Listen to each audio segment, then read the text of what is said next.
Why can't the left meme? The idea that the left can't meme has become a meme in and of itself, which tells you a great deal about meme culture.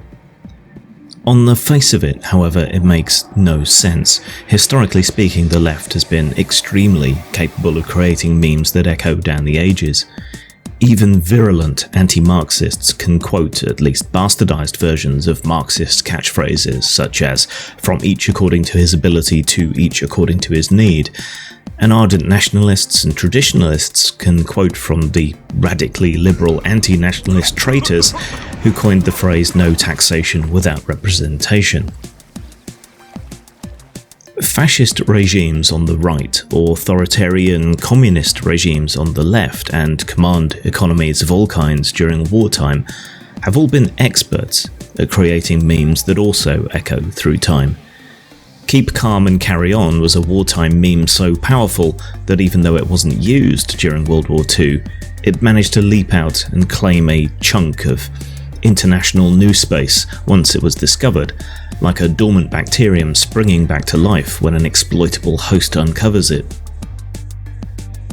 To truly understand why the left can't meme, I think we need to understand the cultures that produced these historical memes, the culture that produces modern memes, and the concept of the meme itself. The idea of the meme was coined by Richard Dawkins. The meme is the unit of cultural inheritance. It's anything that behaves like a gene in human culture.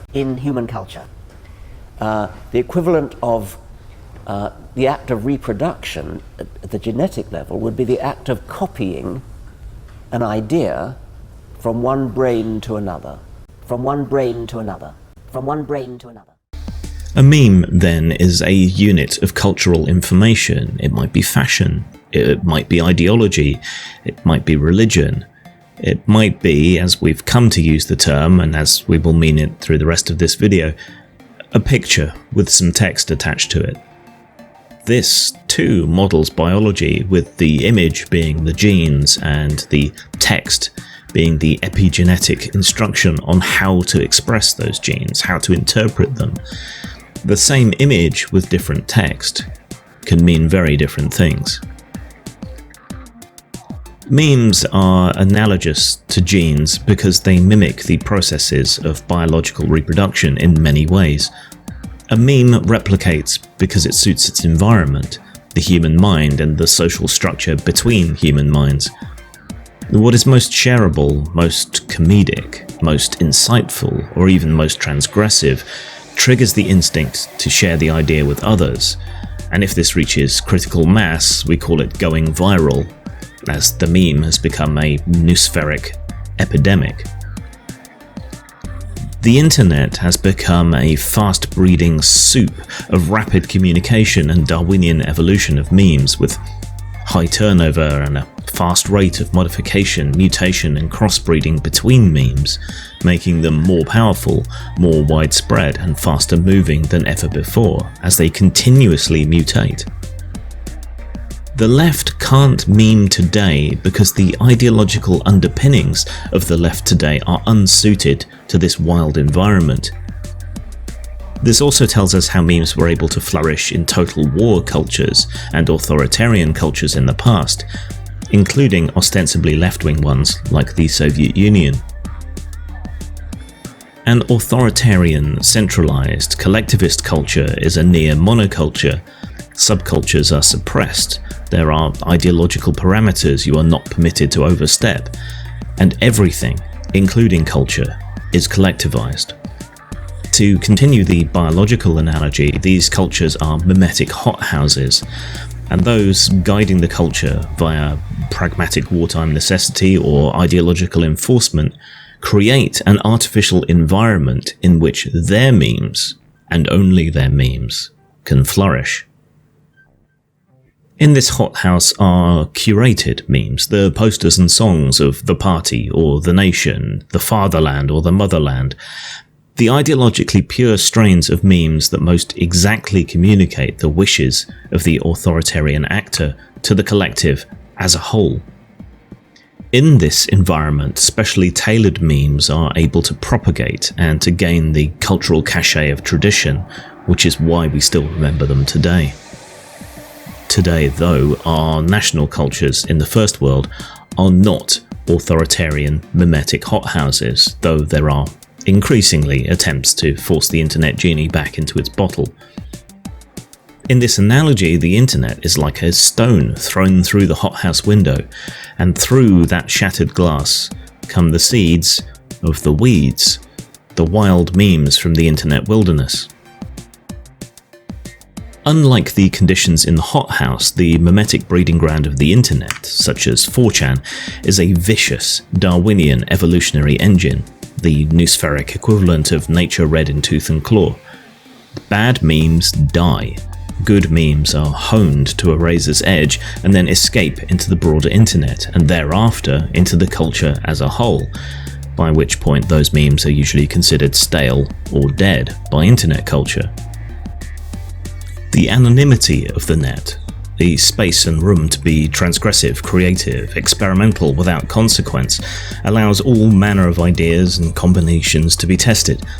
Memes that arise this way are tough, strong, virulent. And what chance does a delicate hothouse orchid have in competition with a wild dandelion? What chance does a climbing rose have against an invasive kudzu vine? Almost none. The modern left is culturally extremely authoritarian and self-policing.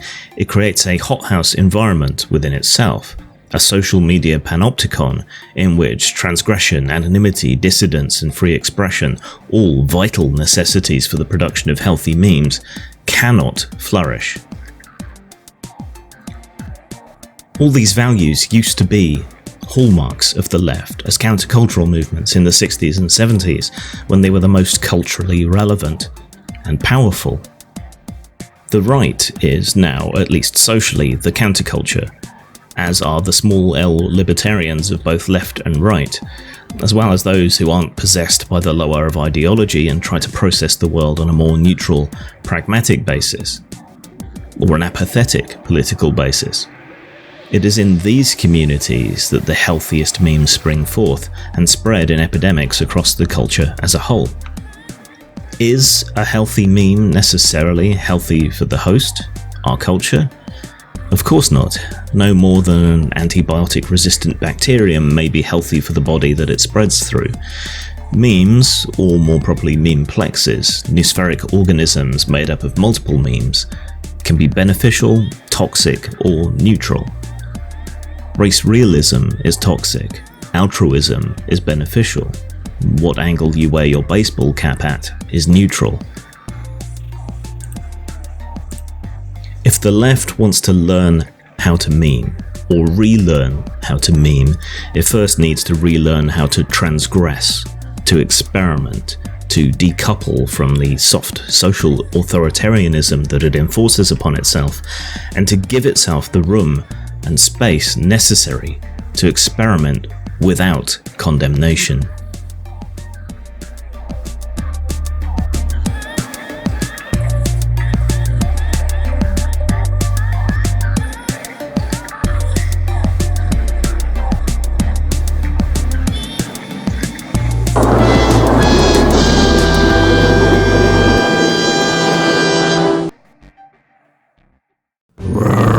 Said the grinder as it chewed its way through Alice, from the crown of her head all the way down to her toes.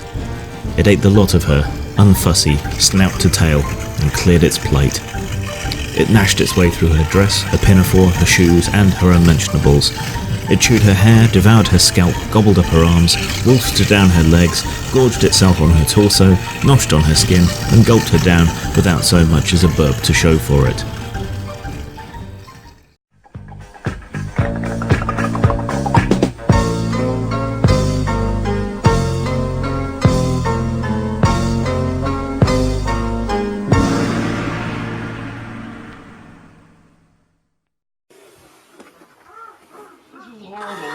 Today. See, I don't like the, I have, okay, like a lot of you, I hate a lot, you know? But I hate with style and creativity.